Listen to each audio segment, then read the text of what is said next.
Okay, today is the second episode in the Foreclosure Tour of America. Welcome to Housing Bubble 2.0 News of the Week, or as I like to always call it, another episode of As the Housing Market Turns.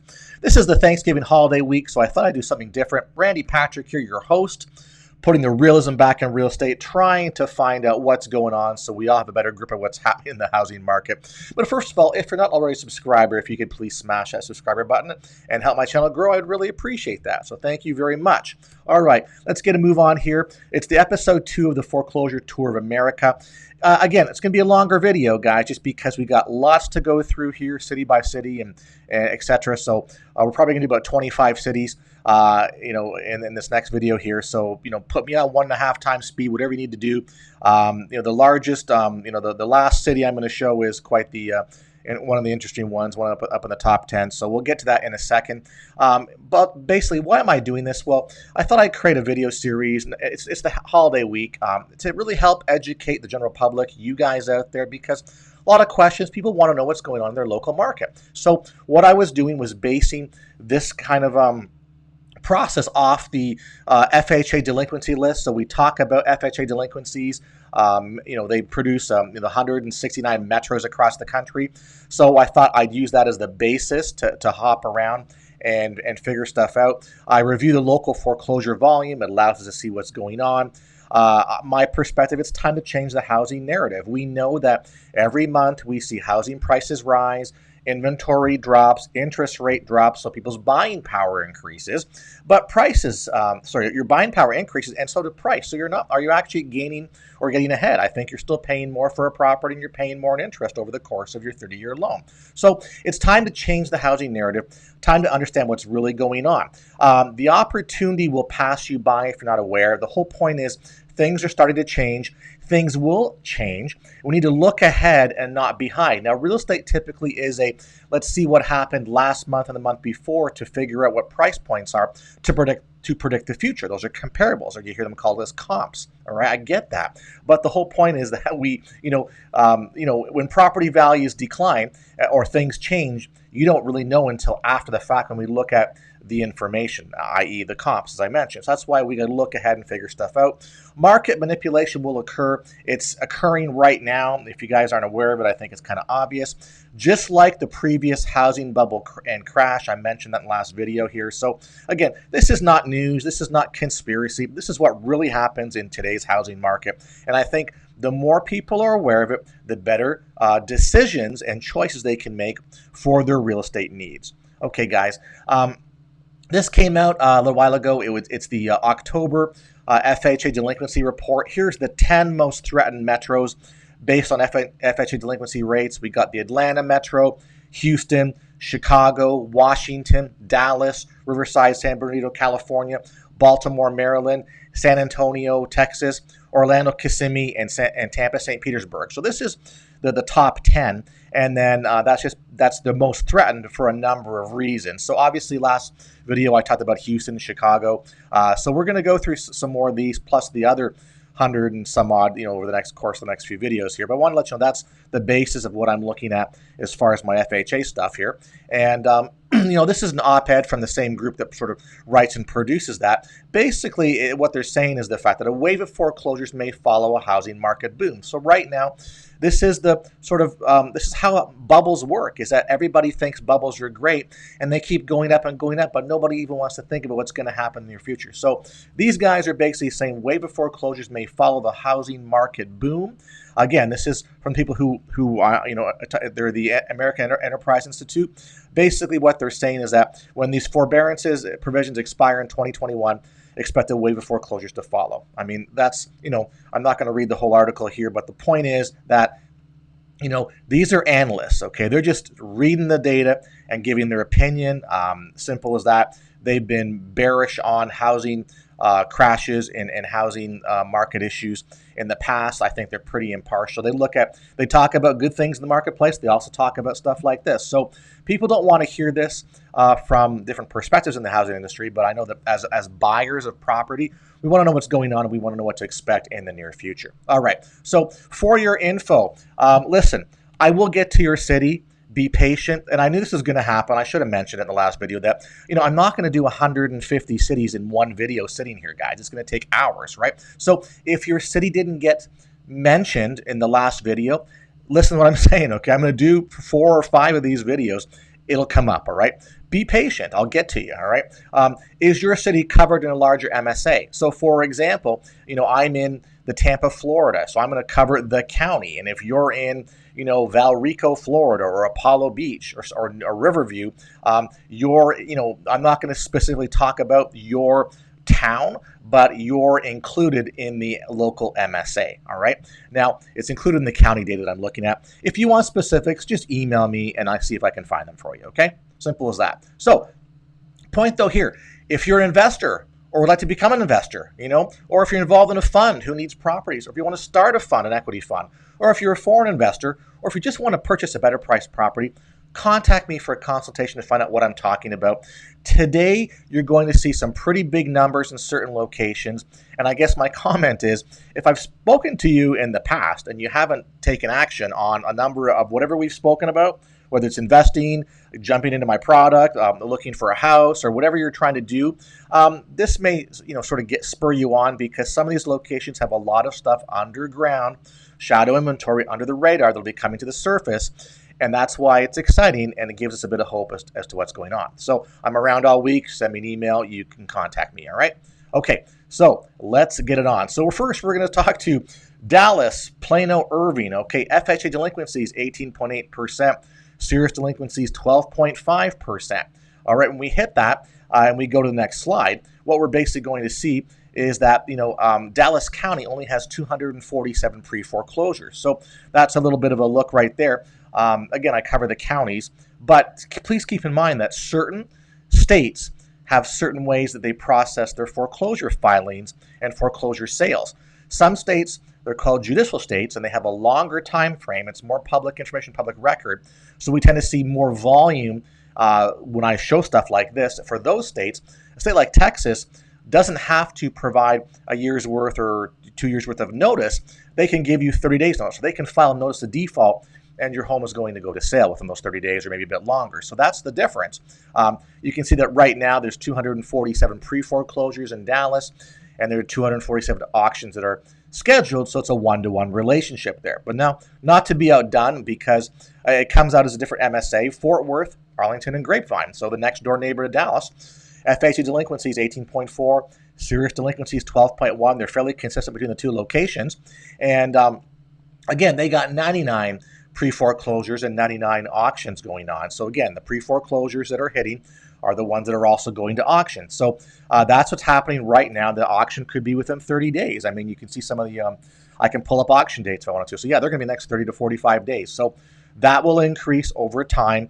Trust me, there's way more pre-foreclosures. And what I mean by that is people not paying their mortgage behind the scenes than it's showing here on this data. All right.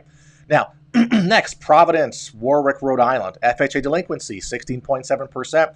Serious delinquencies, 10.9%. All right. Let's take a look at Providence. So they've basically, it's Providence County only has about 69 pre-foreclosures. But then when you take a look at the other location south of it, the Warwick area, there's about 47 pre-foreclosures. So there's some stuff going on there. Same thing. I know that Providence area has been beaten up from an economic perspective. I know that sometimes, like for example, Adam Data Solutions talks about Providence being a lot of filings or a lot of foreclosure sales, whatever. So same thing with this location. They're a state that doesn't really have a long time to ramp up to a foreclosure sale. They're more of a shorter notice of default time frame. So this is probably misleading, and there's going to be more pre-foreclosures behind the scenes in the greater Providence area. Okay, let's talk Las Vegas, all right? FHA delinquencies, 19.2%. Serious delinquencies, 14.2%. Lots going on in Vegas. I know CoreLogic basically felt that Vegas is going to be one of the location to have the most pain next year with respect to losing property value. Clark County basically is the southern county in Las Vegas, takes care of Vegas proper, Henderson, Nevada, whatever. 1,754 pre-foreclosures are sitting there. They're in kind of a different state, so they do have a little bit of uptime, but because of some of the moratoriums and stuff, things aren't being processed. So I can tell you that that number is, is low because that's what's there right now, but there probably hasn't been new foreclosures filed in a long time because of the moratorium and things like that. So we expect that Vegas will be quite the interesting place. I would expect a heck of a lot more pre-foreclosures in Vegas coming in the new year. Now, Philadelphia, Pennsylvania, FHA delinquencies 19.9%, serious delinquencies 12.9%. Interesting location there. All right, so Philadelphia County has, look at that, 3,367 pre-foreclosures. So Pennsylvania is a state that kind of runs on a judicial style of foreclosure processing. So just look at Philadelphia County. There's a ton, over 3,300. So there are certainly opportunities there. Only 720 are scheduled for auction, so things are starting to move in that location. So again, when you see this many, and that's a pretty big metro location, there's more behind the scenes that will be coming in the near future. All right, Albuquerque, interesting name, eh? Albuquerque, New Mexico. Never been there. I heard it's quite unique to check out. FHA delinquencies 14.3%, serious delinquencies 9%. Take a look at what's going on in Albuquerque. Holy cow, 1,072 pre-foreclosures. So this is an example of a city that really may not be on many people's radar because I've never been there. I didn't know until I started looking through this stuff. This also, sort of as a byproduct, by doing this exercise, certainly educates myself and everybody as to what's going on across the country. So I would have not have guessed that Albuquerque, New Mexico would have had 1,000 pre-foreclosures kind of sitting there in limbo right now. So when you take a look at a city like that, if you had 1,000 or 500 new listings that came on, that could certainly make a difference in inventory, pricing, price levels, etc. So this is where, the K-shaped recovery, K-shaped market, what's going on in the future. This is where stuff will start to make an impact because in certain locations, when there's higher concentrations, I can look at this as like a sleeper city. Okay, so this is the county. And again, some locations, the county is the city essentially, right? Or their outlying areas too. But the point is, I was surprised that there's 1,000 plus in Albuquerque area. All right. So next, what do we got next here? We got, hang on a sec. Sometimes it takes a sec for the stuff to move forward to the next slide. Honolulu, Hawaii. All right, FHA delinquencies 18.4%, serious delinquencies 13.8%. Well, Honolulu, obviously is a high number for FHA delinquencies, but Honolulu is a judicial state as far as foreclosure is concerned, and they ebb and flow, so you're not going to see a heck of a lot going on right now. So Honolulu has only 51 pre-foreclosures, but back in the housing crisis, they had a lot more, and Honolulu does have sometimes some problems because of the significant price of property. So on average price point, Honolulu and Hawaii as a whole is very expensive. So sometimes you do find that people get over leveraged in this location. So I do expect that this will start to increase in the new year as well. But I just thought it's interesting to see that, stuff's going on over there as well. Portland, Vancouver, Hillsboro. So Portland, Oregon, Vancouver, Washington. FHA delinquencies 14.2%. Serious delinquencies 10%. So what do we got going on there? So this is one of those locations where we're kind of working on, you got some separation with a state and looks like physical separation like a river here. So there's not many pre-foreclosures in the Portland area, the main county there. But don't forget, you've got the MSA, which, it has to include Vancouver, Washington. So you got a few more over in Vancouver, Washington. And then on the outlying side of Portland, you got a few down over here. So not a heck of a lot, probably 100 and change. And again, the point is the two states, their foreclosure process, again, they're not a judicial state where there's a longer ramp up and notification. They're more of a, hey, you haven't paid your mortgage for a long time now, or notice of default. So they typically are going to go to auction soon. So again, that will be increasing. But when you take a look at some of these MSAs, so a lot of locations that are higher priced, like a Portland, like a Seattle, may not have as many pre-foreclosures right now until more things sort of play out with that local market and sort of what's going to happen in the near future. All right. So Minneapolis, St. Paul, Bloomington, FHA delinquencies 15.4%, serious delinquencies 10.4%. So over the 10% mark in that area. I've been there numerous times. Hennepin County, which is really the Minneapolis County, 107 pre-foreclosures. Pop over to the next county, which is Ramsey County, 55. That's the St. Paul area. So again, not a heck of a lot there, but this is another one of those locations where it's a different structure.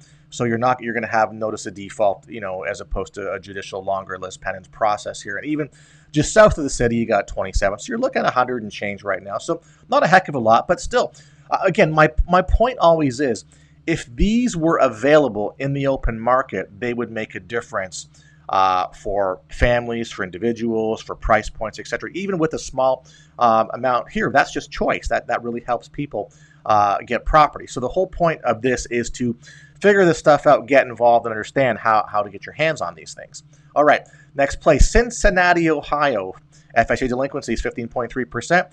Serious delinquencies 9.9%. All right, look, over 1,000. And I only stuck up on the Cincinnati side. I mean, obviously, across the river, that's the Kentucky side. So Cincinnati has a greater metropolitan sort of service area. But I just stuck with the Ohio side now. You got over 1,000 pre-foreclosures. So again, not many auctions are scheduled, so you'll start to see that increase as the new year runs in. Plus, we'll see the pre-foreclosures increase. Cincinnati is a pretty good populated place, so I would expect more to come. Richmond, Virginia, FHA delinquencies 15.8%. Serious delinquencies 10.2% for Richmond. All right, not a heck of a lot, okay? And again, same thing. It's the structure of Virginia and how they do their foreclosure filing. So you've got, looks like in Rico County, or some, I think that's what it's called, Rico County, that surrounds Richmond. On the other side, you've got Chesterfield County, which is more concentration on that side of Richmond. But the point is, you got 100 or so probably kicking around. There's probably more. There will be more. You got it looks like a 1-to-1 pre-foreclosure to auction ratio. So to me, that tells me that once the notice of default has been filed, it's considered pre-foreclosure, but it already has a sale date. All right, so there you go. In Richmond, Virginia. Des Moines, Iowa, FHA delinquencies 14.8%. Serious delinquencies 9.4%. So I'm always interested to see how different cities respond based on location, proximity in the country, industry, whatever. So Des Moines has almost 200 pre-foreclosures. Seems to be concentrated in what's called Polk County in Iowa. So that's kind of interesting. Same thing. They're a notice of default state, so you probably will see more in the future as they spike up. So that's just the way it works in Des Moines, Iowa. Savannah, Georgia, FHA delinquencies 18.5%, serious delinquencies 11.9%. So some of these locations, this is where it can be a bit misleading, because I know that, again, depending on the structure of the foreclosure process in the state, you see these higher delinquency counts.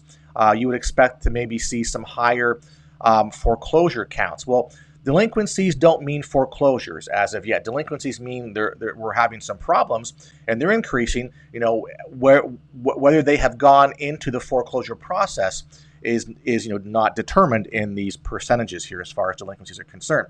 Now, FHA delinquencies a delinquency is 30 days down on your mortgage. Serious delinquencies is 90 days plus. So you can see that we've plateaued a bit with FHA delinquencies based on the October 2020 FHA report, but we've increased in the serious delinquencies. So please keep that in mind. That means the more serious, the closer you are to foreclosure filing. Savannah, not much, about 30 of these pre-foreclosures and 30 auctions. Now, same thing. So not much is being filed here, and when it's filed, it's going to auction. So there's the one-to-one relationship there on the numbers. So again, it depends on location, depends on structure. I know there's more coming. I can tell that right now, so just be aware of that. For Savannah, Phoenix, Mesa, Chandler, Arizona, FHA delinquencies 14.8%. Serious delinquencies 9.6%. All right, now we take a look at this. This is a big location. We've only got 382 pre-foreclosures, but again, Arizona is that notice of default state. So, there's about maybe under 100 discrepancy there on pre-foreclosures to auctions. So as time goes on, you will see more auctions increase and more pre-foreclosures increase and more auctions increase. Now, the thing is with Phoenix, that we know that Phoenix has been leading the nation with price appreciation year over year, month over month. And I know I'm not even going to talk about it today, but Case-Shiller just came out yesterday, and Phoenix was the top on that one as well too. So you got to realize that People in Phoenix are complaining that people are from California are moving into their neck of the woods, causing low inventory and price increase. But again, if you had some of these pre-foreclosures and if you can get your hands on them, you're going to be able to buy some cheaper property, and that will help the marketplace. So the key is no one's going to deliver this to you on a silver platter. All right, you got to do a little bit of work and some research on your own to find out who owns these properties, where they are, and then you got to work a little harder to see if there's deals that can be had here. So that's something you want to talk about, you can give me a shout. All right. Hey, this is where I live. Okay, Tampa, St. Petersburg, Clearwater. FHA delinquencies, 16.9%. Serious delinquencies, 12%. That is the photo of our downtown core, nice green tinting there. There's some green lights to celebrate University of South Florida's graduating class this past year, so I thought I'd put that up there. Very nice picture. We're going to look at some locations here in Florida now because you know what? Florida's the place to be for a lot of these pre-foreclosures. So Hillsboro County is the main county that takes care of Tampa. We've got 3,240 pre-foreclosures there. If you want to go to the next county over, which is called Pinellas County, that has St. Petersburg and Clearwater, we got it just under 2,000. We got 1,949 pre-foreclosures. So we're looking at about over 5,000 pre-foreclosures right now. Now, because this is exactly my location where I do the most business, I can tell you that make a comment here on data. So I'm using the same data platform to show the pre-foreclosures and foreclosure auctions across the board to keep it consistent, all right? I do have more than one data source. However, in some locations like Florida, I have 2 or 3 different levels of data. I can tell you that there's more pre-foreclosures, shadow inventory, under the radar, behind the scenes than it's stated up here. All right, because typically, what I'm assuming what's happening here is these, they're picking off maybe 1 or 2 years worth of foreclosure filings, or maybe I don't know, because I know that from my other information, the counts are much higher because I can look at 5 years ago, 4 years ago, 3 years ago, 2 years ago, 1 year ago, this current year, and I know that the volume of pre-foreclosure should be much higher than what's being shown here.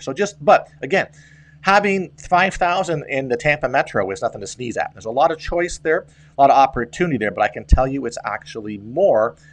Just we're going to keep it consistent for this location. And if you're not, as I said, if I've spoken to you before about getting involved in this, this should show you right now that there's opportunity here that's passing you by. All right.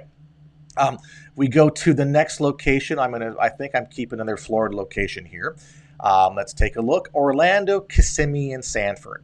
FHA delinquencies, 19.4%. They're getting up there. Serious delinquencies, 13.6%. All right, let's take a look at Orlando. Now, Orlando has, because the MSA, it has 3 counties that touch it. This is Orange County with about 2,500 pre-foreclosures.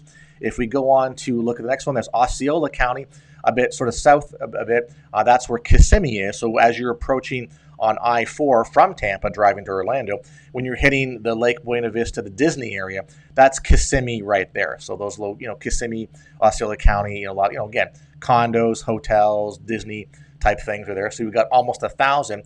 And the north part of that, which is the Sanford part of the MSA, you got, that's just north of Orlando there. Again, very residential, a lot of stuff going on there. That's over 900 pre-foreclosures there too. So that, that MSA, we've got basically, 4,000 and change. Okay, so there's quite a bit there. Now, you know what? This is just the 3 counties. There's Volusia County. There's a couple other ones around here. So, there's more. So I guess my point is, I'm not even showing you the full extent of it. So there's thousands out there. And same thing with respect to what I said about Tampa, St. Pete's, Clearwater MSA. We know that there's more pre-foreclosures than is being shown to us on the data right now. All right. Oh, this is a biggie here. Fort Lauderdale, Pompano Beach, Sunrise, Florida. Look at the FHA delinquencies, 24.2%. Serious delinquencies, 18.3%. When you look at the serious delinquencies, we're approaching the 20s. I think that's fairly significant situation. Lauderdale is a very nice location, intracoastal waterway there. It's a very unique place. I do like it. Guess how many are in Lauderdale? So it's Broward County, almost 5,400 pre-foreclosures. So again, if you need to buy a house and there's nothing on the inventory there, there's 5,400 potential deals minimum Again, same thing with the rest of the Florida counties. There's more behind the scenes that are not shown here. So 5,400 potential deals that could be a deal for you if somebody, yourself, partnership, real estate agent, whatever, would take some initiative and try to get your hands on some of these properties. Now, people always email me and they go, Randy, I want to get a short sale property. Well, the thing about the short sale or foreclosure properties is that these are not on market. So we know who they are. We know where they live. They're not on market. What I mean by that, not in the MLS where you can just go place an offer and we'll get this thing done. The process is to connect with the homeowners and originate or genesis the deal, and that's how you move forward. So please, my point today is look what's going on here. There's a ton here in Florida. Why I like Florida? We have a ton of these pre-foreclosures, lots of default, but we're also a growing state with prices that are rising. So you buy it cheaper, sell it higher, you make the spread. There's a very nice little situation there. So there's a lot of opportunity here in the state of Florida. So Broward, 5,400 plus right now. Okay, Detroit, let's go up to the Midwest here. Detroit, Dearborn, Livonia, FHA delinquency 16.5%. Serious delinquencies 10.6%. We go to the next slide here, which is going to be Wayne County. All right, so Wayne County has had some issues with respect to its data from a perspective with respect to Case-Shiller. They haven't reported for the number of months. Only 103 pre-foreclosures. So again, Michigan is a situation where it's a different type of state. So it's more a trustee state. So they're not going to have as much time because you see the pre-foreclosures and auctions are a one-to-one relationship. But also, I'm just going to say the fact that because of Wayne County, in quotations here, they have significant data issues.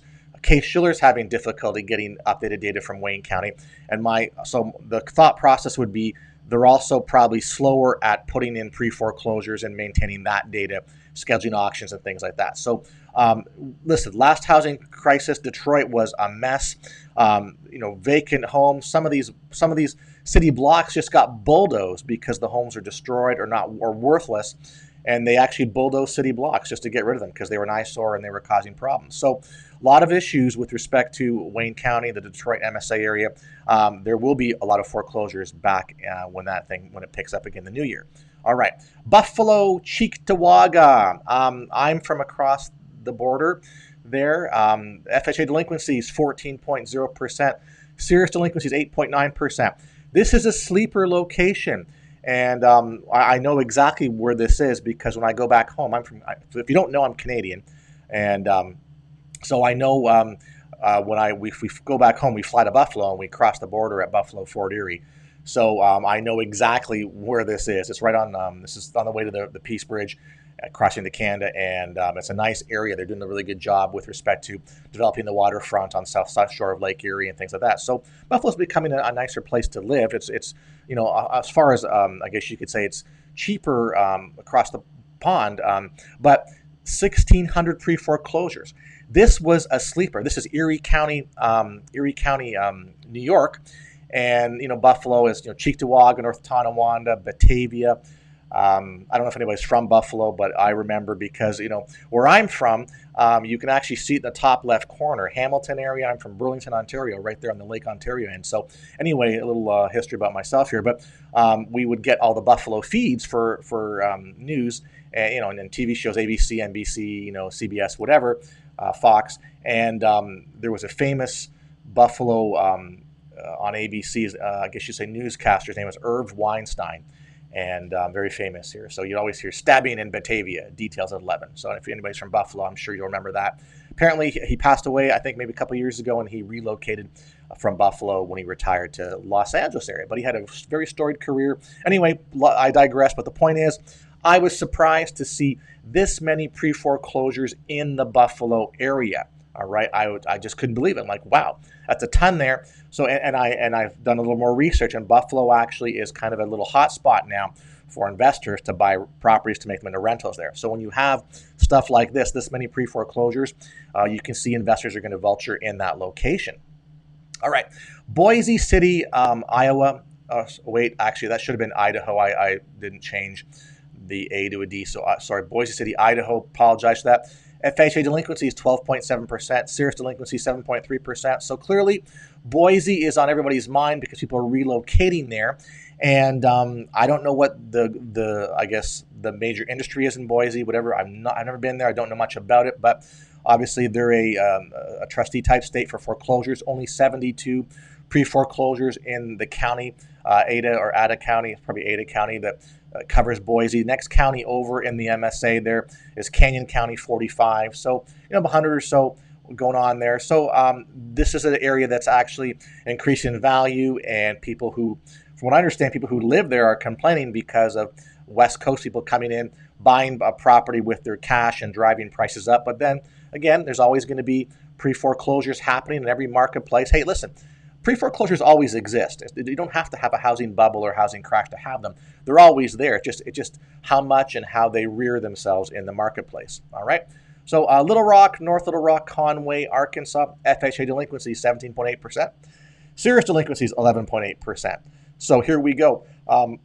Listen, there's about 61 in pre-foreclosures, 61 auctions in Pulaski County, a one-to-one relationship there. So that means it's a trustee type state for foreclosure processing. Not a heck of a lot. Again, I've never been there. Don't know much about the area.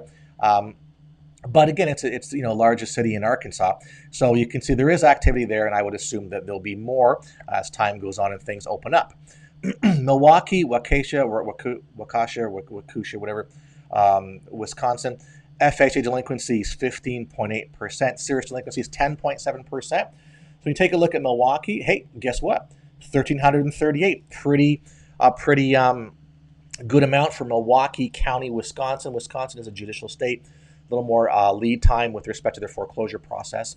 And again, that's just that county. So clearly Milwaukee has a greater MSA, I would say, you can, it's almost like I look at Chicago, how Chicago has the city proper, but there's a ton of, people that live, in the townships or small cities or the county area. So this Milwaukee, same thing, right on Lake Michigan. So obviously smaller, but, I would assume that if you put a ring around those red dots, there's probably a lot more in the outlying counties as well, too. So probably a good amount there and more coming, obviously. All right. Miami Beach, Miami, Kendall, Florida. Okay, this will be the last one, I believe, on my list today. I was focusing on Florida today because I figured why not? A little fun here. So FHA delinquencies, 21.9%. Serious delinquencies, 16.6%. So a lot going on here in Miami. And if you take a look at, this is Miami-Dade County. What do we got? 6,645 pre-foreclosures right now. And when I mean right now, like I did this today. I pulled the data today. I put it on there today. Or if not, it was today actually, yeah. So basically, there's 6,600 plus of these. Like Florida, there's more there behind the scenes. Miami tends to have volume like this. They tend to roughly have at least 5,000 pre-foreclosure or list, it's called list pendants. It's Latin for notice of litigation. So for pre-foreclosure or foreclosure filings per year, pretty much minimum 5,000 for the county. The county just has so many people. It's a large county, a lot of stuff going on with real estate. So that's what happens. So, I've seen it as low in the 5,700 per year, as high as 10 or 12,000 back in the heyday. So big concentration. So again, referencing Florida, if you want to participate in Florida, I've shown you the Tampa area, the Orlando area, the Broward County, which is Lauderdale area. I did West Palm, the previous video, and Duval County and Jacksonville. And here's Miami-Dade right now. So a ton here. So again, one of those markets where lots of pre-foreclosure, a lot of defaults, yet growth state, people moving down from the Northeast, other locations coming to play in Florida now. So that's the best of both worlds, where you can get distressed property in large quantities and have higher price points and people wanting to be here. That's how you match things up. That's where you have success in real estate. All right, guys. So that's the scoop for this. Next video, I'm going to hit the New York area, okay? Because when I was looking at that today, there's just so much. The counties are so big. When you have New Jersey, New York, Long Island, there's so much. Connecticut parts, there's so much going there. So we'll do a lot of those. Besides other locations, I'll have a focus on the greater New York area up there because there's just so much, right? Really, that's like ground zero for all this, guys. But that's a scoop on that. So that's it for today. Two housing narratives in play here: K-shaped housing market, The bottom part of the K is starting to grow. So obviously we see the top part going up, and that's the housing narrative right now. Changes are happening. It's underway. That's why I'm talking about this. You guys should get involved with what I'm talking about here.